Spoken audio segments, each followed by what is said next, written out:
Hello, Your Honor. My name is Clint Benson. I am Katie's husband and Eric's brother-in-law. Eric was an innocent man, a devoted father, and someone whose life revolved around his children and his family.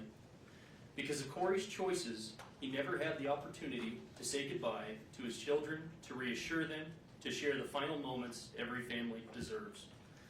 That loss cannot be measured. His children will spend the rest of their lives carrying the pain of a father taken from them far too soon. What makes this tragedy even more painful is the calculated nature of the crime. This was not a momentary mistake, a lapse in judgment, or a crime of passion. It involved planning, preparation, testing, and deliberate action. Eric's death was carried out in a way that caused fear, suffering, and helplessness. Kouri either watched or sat by as Eric succumbed to fentanyl poisoning instead of providing any kind of aid to him. She was fantasizing about a dream life funded by Eric's death. Eric was killed in his home by a traitor sleeping next to him in one of the most cowardly acts imaginable. We are profoundly grateful to every investigator, prosecutor, detective, law enforcement officer, juror, judge, forensic expert, and public servant who worked tirelessly and honestly to uncover the truth. Their dedication ensured that Eric's voice was not lost and that justice could still prevail. We are equally grateful for the incredible community surrounding us. This community has shown unwavering support and has been there for Eric's boys without judgment and through some of the most difficult times imaginable.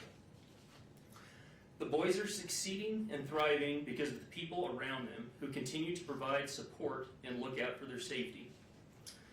Going through every aspect of this murder easily led to a dark place while fighting against an individual focused on only chaos and vengeance. However, the people surrounding us, including the sheriff's officers, principals, teachers, school staff, coaches, counselors, neighbors, and church members, created an unbreakable force for what is good, just, and right. No sentence can bring Eric back. No outcome will erase the suffering caused by these actions. But accountability matters, truth matters, and justice matters. Kouri continues to shirk responsibility for her actions, for the pain she has caused, and for the resources she has squandered, both Eric's and the state's. Even after everything that has been revealed, Kouri has demonstrated zero genuine accountability or remorse for the devastation she has left behind. Instead, she has repeatedly attempted to distort the truth, create false narratives, and portray herself as the victim. She has used the legal system as part of her schemes.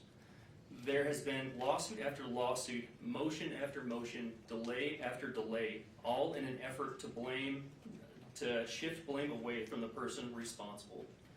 The evidence, the truth, and the outcome of this case all tell a very different story.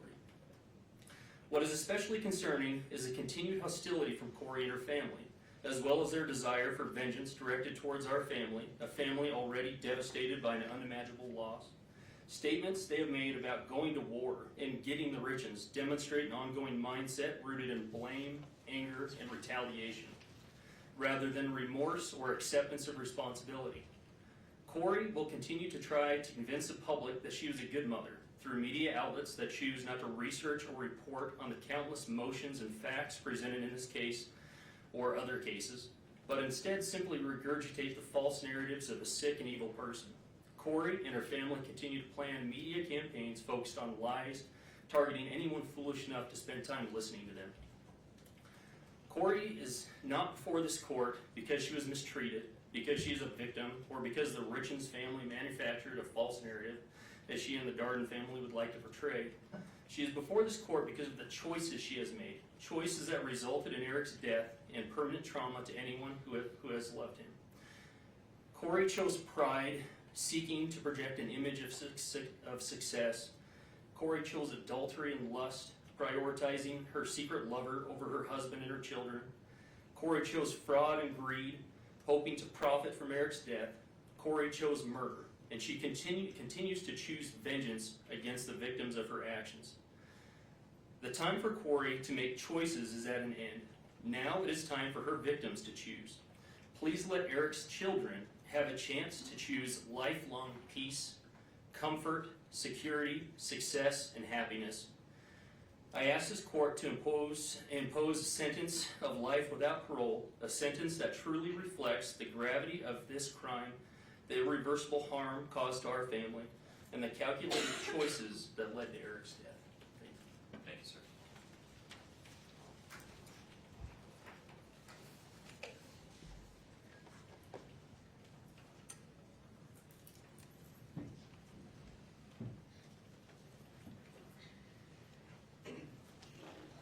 Andy, good morning.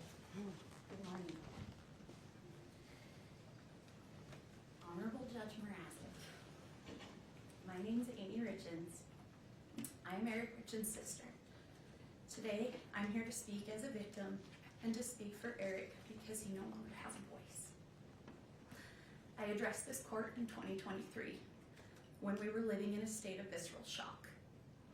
Now, 3 years later, we are here at sentencing on a date that carries a weight I can barely describe. Today's Eric's 44th birthday. Birthdays are supposed to be proof of life, a day to celebrate another year of growth. Instead, today is a cruel reminder of another year Eric will never see, and a reminder of the fatherhood that was stolen from his 3 sons. Before I talk about what this crime has done, I need you to know who Eric was, not as a headline, but as a person. Over the course of this trial, so many people described Eric in strikingly similar ways. They called him outgoing, confident, funny, competitive, dependable, driven, and fiercely loyal. He was a leader, a hard worker, a rancher, a businessman, a coach, a best friend, a brother, a son. But more than anything, people described him as a phenomenal father. Eric had 3 sons and he coached many of their sports teams. He was the kind of dad who showed up not just for his own children, but for everyone around them. Sometimes I think about all the children who lost him too, the kids he coached, mentored, and believed in. I cannot imagine the confusion and heartbreak they felt when someone who had become such a steady and trusted part of their lives was suddenly gone. Eric was a real person, a deeply loved person, and the loss of him echoes through every life he touched. On my 16th birthday, I was sitting in my 10th grade English class when I got a text from Eric that said, "Come outside." I walked out and there was Eric, standing with flowers and that mischievous grin we all knew. I asked what he was doing there, and he just said, "Let's go. We've got to get a little mud on your tires." I had just bought my first truck, a used Ford F-150. Eric took me up into the mountains, and we took that truck off-roading for the first time. It was exhilarating and terrifying, but I felt safe because he was there. That was Eric.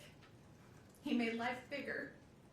He made people feel brave, and he protected the people he loved. That is the brother I lost, and that is the father his boys lost. In 2023, I told this court that I was tormented by the sequence of events of that night. Today, that torment has not faded. I still wonder when Eric realized he was in mortal danger. I wonder what Kouri said to him in his last moments. I'm still haunted by the question, did his boys hear their father's final struggle? If Eric had died of an illness, we would have cared for him. If it were an accident, there would have been kindness. But there is no comfort here. In his last moments, after being intentionally poisoned, my brother was faced with the ultimate betrayal. Eric's sons were 9, 7, and 5 when their world was shattered. They are now 13, 11, and 9. These are the years when a boy learns how to be a man by watching his father. What makes this crime uniquely heinous is that their grief will never pass. It will reinvent itself at every milestone. This crime didn't just happen once, It happens every single morning when those boys wake up and realize their father is still gone. They did not just lose their father, they lost the life they knew. Eric's death didn't end the harm. It began a grinding process of re-traumatization. Early in this process, I remember being told this case would be a marathon, not a sprint. We did not understand how every hearing, filing, delay, and public narrative would reopen wounds all over again. As if losing Eric was not painful enough, our family was then forced to grieve under public scrutiny. After the publication of the grief book, our family became the subject of public narratives, attacks, and speculation. At one point, I received a message sent from a burner phone that said, "You think you're funny? Kouri will get the last laugh. Your jealousy is as disgusting as your family." Law enforcement later confirmed, through warrants, that the message came from Kouri. That moment stayed with me because it captured what these years have felt like. Not just grief, but intimidation and distortion. Yes, our family hired a private investigator, but when someone you love dies suddenly and deep in your gut, you believe something is terribly wrong, you do not stop searching for answers. The real question is not why would you investigate? The real question is, what wouldn't you do? What wouldn't you do for your brother, for the truth? I also feel compelled to address the emotional toll of the trial itself. As the designated victim representative, and more importantly as Eric's sister, I have a right to be present in the courtroom. Yet during the proceedings, I was essentially kept in the dark. Due to the courtroom layout, I could not see the exhibits or the evidence. When we requested simple accommodation, we were told that the trial was being broadcast on court TV and I could excuse myself and watch from home with the rest of the world.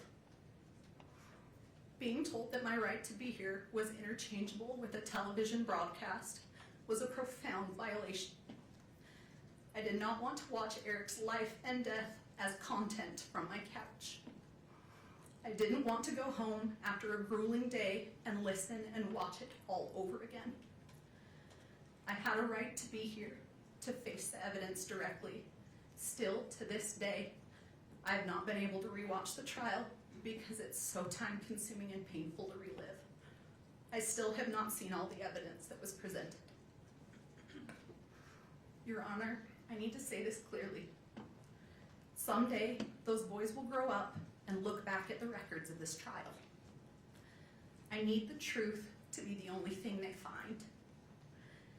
The claims made against Eric's character were not just legal defenses, they were acts of secondary violence. Eric was a protector, not a predator. These lies were a desperate attempt to justify the unjustifiable, and they have added a layer of cruelty to our grief that is nearly impossible to bear. I also need to correct the record on a few misrepresentations. First, the prenup. It was provided well before the wedding, not in a last-minute way. Second, the incident between Kouri and me. I never touched her. Kouri pled guilty to assaulting me. Yet she and her circle have continued to spread false narratives. This is a pattern of distortion that has kept our family trapped in conflict. There is something that has haunted me for years. And I found out Katie was the exact same today. I begged Eric to leave too. I begged him to divorce her, but Eric was trying to protect his boys. People often struggle to recognize intimate partner violence when the victim is a man. But Eric's actions spoke for themselves. He documented conversations. He tried to protect himself. He knew after Valentine's Day that she had tried to poison him, but he also believed that if he left, he could not fully protect his children, so he stayed because he was trying to keep them safe. This trauma has seeped into every corner of my life, and also, it has also deeply affected my own family and marriage. My husband, William, watched me be consumed by the pursuit of justice. For 4 years, we have lived in a constant state of stress, grief, and emotional exhaustion. I lost my job as a professor at Montana Tech University on the very day I was subpoenaed to appear in this court. Eric was so proud of me earning my PhD, and teaching students was something I loved and that made me proud. It now seems like another thing that Kouri's actions have taken away from me. But the most devastating loss is one that isn't in any police report. Because of the unrelenting stress of this investigation and the constant attacks on our family, I suffered a traumatic miscarriage of twins. We lost our children. We lost the future we were building. Kouri's actions didn't just end one life. They reached out and stifled the lives of my unborn children as well. That loss lives inside this tragedy too. Eric's murder did not just take someone from my life. It plunged me into a darkness. It stole the light I once carried. It erased the future I had planned. Every day, I wake up and step into this same crushing emptiness, where time itself feels frozen and meaningless. The laughter of my future children, the warmth of my family, the simple joy of waking to a new morning, all of it has been devoured by this crime. This grief is limitless, resembling the ocean. Sometimes it softly touches the shore, other times it pounds against it with fierce force. Occasionally, it surges like a massive tsunami, overwhelming everything. These changes can occur suddenly, and like the ocean, it cannot be controlled. I didn't just lose my brother. I lost my sister-in-law. I lost someone I considered my friend. We had good times together. That loss is so complicated now, Your Honor, because it forces you to grieve someone who is still alive while facing the horror of what they have done. It is grief that doesn't resolve. It just sits there heavy every day.